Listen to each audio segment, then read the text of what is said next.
Stichting Rancho para melhoração também, para conservação e melhoração de Barrio Rancho, e nós temos centro que se chama Oranjestad, e nós está rondando de problemática com o Covid também a 13 com ele.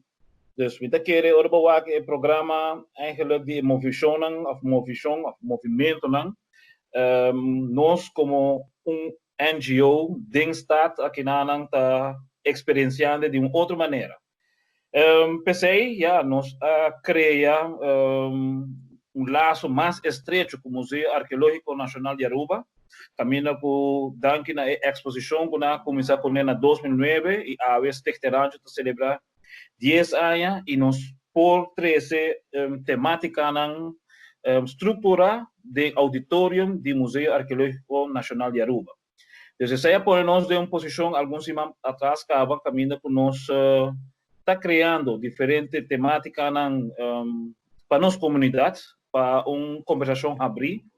E seguro está aqui, lo chega num momento que, para dia 12 nós temos parte aqui que tem a ver com racismo tem parte de trabalho comunitário.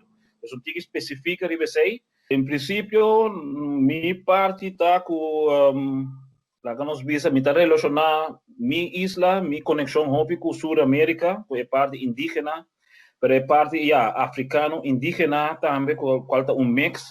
E junto com a parte europeia também, com a drena de Angela, com os conhecidos, está dando-nos dando a mim personalmente uma perspectiva diferente arriba aqui com a nossa comunidade.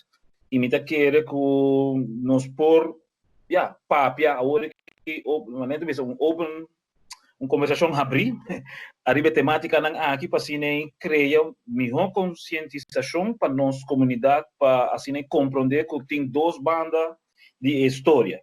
Então, assim, é um bom mês para concluir agora na qual banda de história porque ela está pertencer.